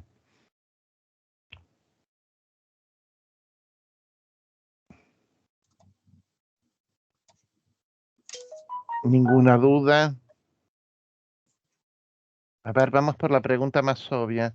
El tiempo para leer una cosa y el texto, la guía y ahora la clase, ¿les resulta cómodo? ¿Necesitan la guía antes? ¿Qué prefieren? ¿Podrá ser un poquito antes la guía? Sí, si les resulta más fácil, sí. Porfa, Sí, porque sí. también teníamos duda a veces de quizás un lunes para el miércoles las ocupaciones, la obligación del home office, todo ese tipo de cosas les complejicen. Podemos ver de dejarla colgada quizás el viernes como para Para que... leerle el fin. Mm, Gracias. no, de nada. ¿Alguna Profe, una pregunta? pregunta. Sí. ¿Algún texto que nos pueda recomendar que relacione el bobarismo con este texto? Eh, Mira, no tengo noción concreta de algún abordaje que lo haya trabajado. Lo que sí te puedo decir es que a ver, Madame Bovary en algún punto es como la otra imagen ya más para el siglo XIX de alguien que cree que la vida es la ficción, ¿no? Se acurruca con el marido esperando vivir la pasión, un montón de cosas y es un simple boticario que no, efectivamente no le termina produciendo nada, ¿no? Lo que sucede es que la gran diferencia, y acá hacemos hincapié en esto, es que el destino de confusión de órdenes imaginario y, y real en Emma Bovary eh, es propiciado por la propia cultura, porque en la época una de las actividades que se le ofrecían a las mujeres casadas era que en vez de pensar en lo real, en vez de pensar en... acrisolen su sensibilidad leyendo, ¿no?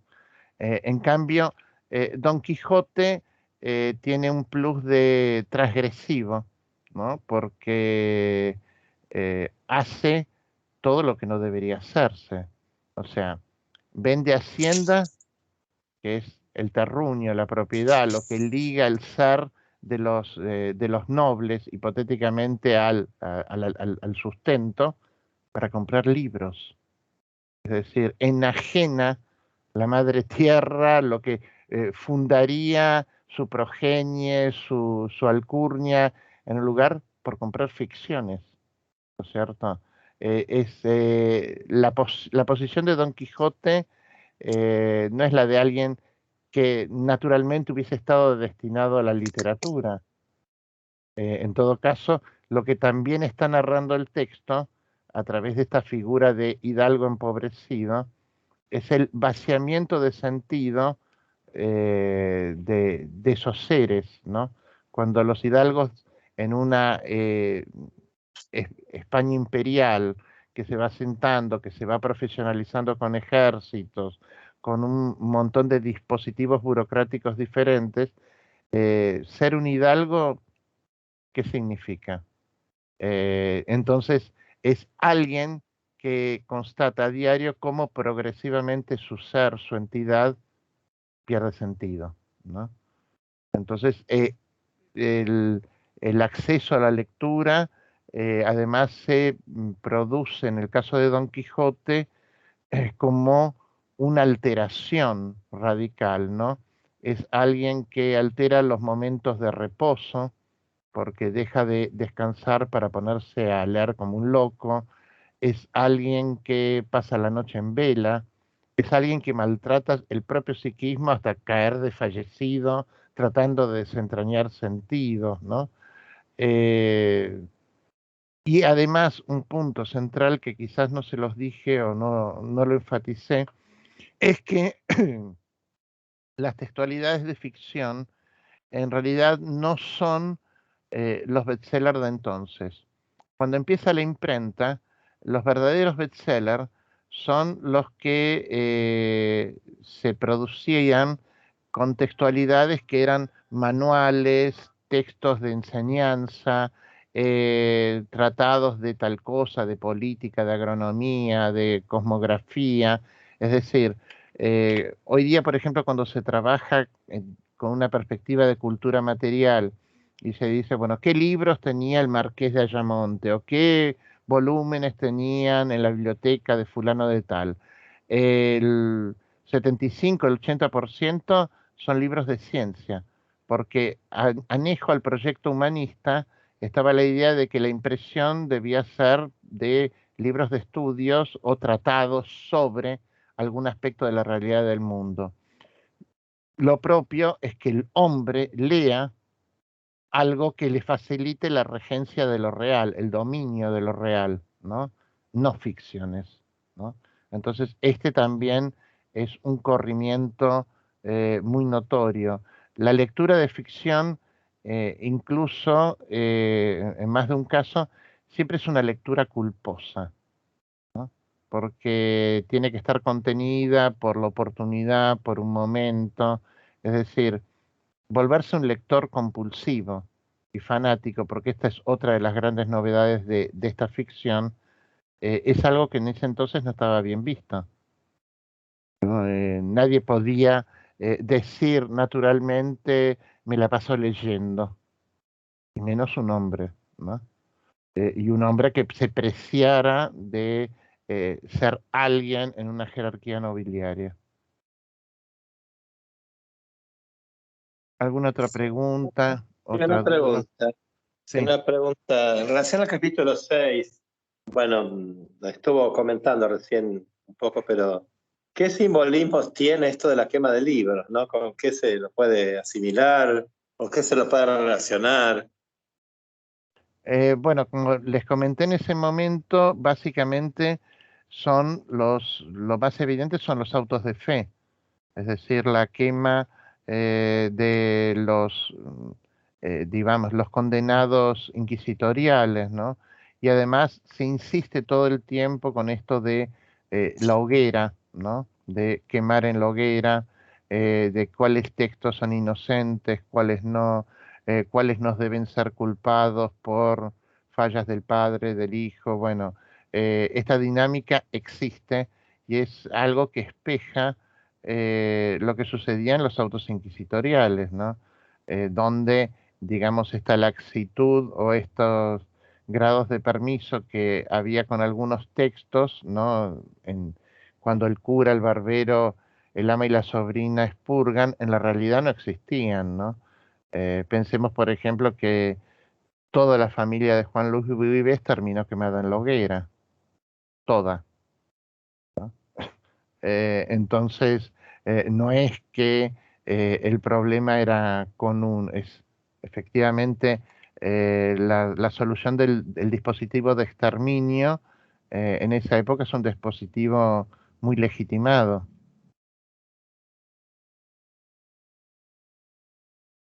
Como para purificar, como para, bueno, para sanarlo a él de alguna manera, ¿no?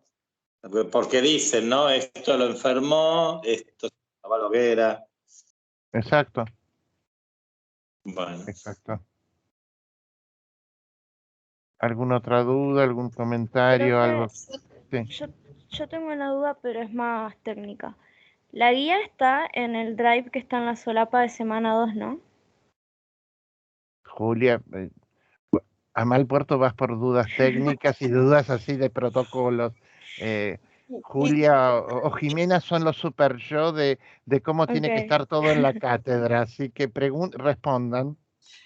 Sí, está ahí. Vos fíjate, si vos vas a la pestaña del campus de cada semana, ahí vas al link directamente que te lleva a la carpeta del Drive que corresponde. Y Okay. sí, tiene el nombre, clase 2 de tal cosa, y lo abrís y vas a ver un PDF escrito. Y después ahí también está la bibliografía. Bueno, está bien. Pero todos lo pueden entran al campus y ahí están los links directos a los drives. Pero todo está bien como ubicado en el campus. Cualquier cosa sí nos preguntan, nos pueden mandar mail o consulta dentro del campus o mail al mail de la cátedra, que lo recibimos rápido. Una cosa que no les insistí, bueno, las imágenes, como dice la guía, están sacadas del banco de imágenes del Quijote, que fue un proyecto que se hizo en Alcalá de Henares, porque una de las cosas distintivas de la trayectoria cultural del Quijote en Occidente es que fue muy rápidamente ilustrado. Es decir, fue un texto que combinaba la dimensión discursiva con la producción escénica de imágenes que permitió fácilmente que se convirtiera en un tipo de textualidad divergente de los parámetros al uso, ¿no? Y es muy interesante, bueno, las que están en el banco de imágenes son hasta albores del 20, ¿no? No están las del siglo XX porque muy probablemente porque tengan copyright o derechos de autor que no se hayan facilitado, pero su acceso, si ponen banco de imágenes, van a poder ver, y es un recorrido que es muy interesante. Cuando armaba la guía, yo iba investigando, ver cómo, según las épocas, los ilustradores, las sensibilidades de los destinatarios de los países donde se imprimían, estas imágenes se jerarquizaban o se desatendían. Es muy interesante el trabajo de qué highlights, ¿no? Qué destaques produce la imagen del texto, ¿no? Porque así como yo les fui diciendo en esta clase qué cosas son importantes para cuando vayan leyendo la obra y las guías tengan presente, las vayan marcando, vayan viendo, el registro icónico de la fábula también produce sentidos, ¿no? Entonces es muy interesante tenerlo presente, porque además esto se gestó en una cultura que hacía de la fusión de las artes una expectativa, ¿no? De que el escritor pinte y que el pintor escriba, ¿no? Entonces, bueno, esto no es anómalo, lo que termina sucediendo. Sí, lo que es anómalo es que enfrente a todos los otros textos, ¿no? El nivel de representación y de ilustración que tiene el Quijote es muy divergente de todas las obras del momento y de todas las ediciones que se hacen en ese momento, ¿no? Bueno, Yo tengo una última consulta, tal vez, por la hora. Toda la parte del prólogo donde el yo mm, narrativo, por lo menos, no quiero decir Cervantes, dice que él no puede escribir un prólogo porque no sabe, porque no conoce y demás. ¿No es también una captación una captatio benevolentia de alguna forma? Porque digo, sí, terminas anotando cosas, por lo menos en la edición que tengo yo, que creo que es la de Riquer, hay una cita en latín que dice que en realidad no es el autor original, que todos deberían conocerlo y demás. Ahora no me ujú. acuerdo cuál es exactamente. Sí, hay muchas, a ver, eso es la parte donde el amigo le dice, bueno, y cuando hables de los amigos, bueno, y di tal cosa, o como dijo tal autor, y en realidad es otro, ¿no? Que eso en realidad está hecho para demostrar que el amigo, el asesor que tiene ese prologuista traumado, es la persona que menos lo podría asesorar. Entonces, eso es uno de los guiños irónicos, ¿no? El prólogo, además, es interesante porque eh, uno puede rastrear a lo largo de todo el Quijote, no solo del prólogo, sino de la obra, qué tipo de figuraciones autoriales prefiere Cervantes para representarse a sí mismo o a lo que sería un autor, ¿no? Y en este sentido, frente a toda una gama de ingenios en la época que creen en la majestad del creador, en la optimización, en que ser el campeón de las letras, ¿no? Cervantes siempre apuesta por el ensalzamiento de la deficiencia, el propio déficit, ¿no? La propia mengua, la propia incapacidad, el ingenio estéril, el vientre yermo, es algo así como el cojo Vulcano. La imagen de Vulcano sería la imagen perfecta de Cervantes, porque es como el artífice excelso, pero que es horrible, ¿no? Entonces, él sabe en algún punto que combina, y eso es algo que es como propio de la cultura humanista, miseria y dignidad, ¿no? Los humanistas insistían en esto. El desarrollo ulterior solo reconoció del hombre la dignidad, la historia de la dignidad, ¿no? Cervantes apuesta por ficciones y por autorrepresentaciones donde se ponga en valor el conjunto. Y esto es interesante porque Cervantes, en el momento que escribe, es ya un autor anciano. Es decir, es un autor en desacople de los autores que en ese momento son los autores en boga, ¿no? Son todos de generaciones más jóvenes, ¿no? De su generación solo subsisten dos y de muy poca trascendencia para la posteridad, ¿no? Es el anciano. Diego, y quería una cosa comentar a partir de la pregunta, y no, notar, digo, que es algo que tienen que ver también cuando leen el Quijote o a Cervantes en general, ¿no? Como decía bien Diego, el amigo que supuestamente le da consejos tiene también toda una serie de falencias, ¿no? Y entonces, bueno, puede no ser el mejor consultor para ver qué hace, pero al mismo tiempo, digo, se presenta eso y al mismo tiempo también se le hace caso, porque por ejemplo, todas las poesías inventadas por los personajes están ahí, las leemos después, ¿no? Entonces, Cervantes siempre hace esas cosas de que uno nunca lo puede terminar de asir, porque plantea muchas posibilidades y uno nunca se queda con una sola idea ¿no? Sino Como que... una anguila. ¿eh? Como agarrar una anguila, Claro, más o ¿no? menos, ¿no? Juega justamente a eso para que uno reflexione o piense o no sé, o se divierta pensando en esas cosas que van y vienen, ¿no? Pero digo, Sí. eso es un muy buen ejemplo para ver esto que es una constante en Cervantes. Y está, es que en realidad, además, en esta imposibilidad hay una apuesta continua de Cervantes con que lo realmente, el legado cervantino es enseñarnos un contrato de lectura distintos, es que podemos ser autónomos, en que podemos pensar diferente y en que podemos dudar, porque frente a los consabidos narradores omniscientes que reparten culpas en los desenlaces o que clarifican todos los puntos ciegos, Cervantes es como el patrono de lo indirimible, ¿no? Es el que apuesta por la incertidumbre que se pueda generar en el otro.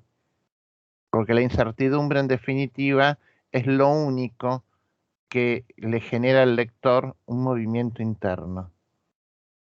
Si yo tengo la respuesta, no reflexiono. Claro, es como el claro ejemplo así de que el texto se termina de hacer con la lectura, y cada lectura es individual, ¿no? Entonces el texto nunca está terminado y Cervantes lo pone en práctica una y otra vez y lo muestra, ¿no? Y el texto no va a ser igual para todos tampoco. Bueno, a mí me encanta charlar y debatir, bueno, es lo que uno trabaja, pero no sé si yo ya tuve el anuncio así catastrófico, como que en 5 minutos se acaba la transmisión, no, digamos, no la vayamos a perder, pero cualquier cosa para la próxima le damos un poco más de tiempo y bueno, nos estamos viendo el miércoles próximo.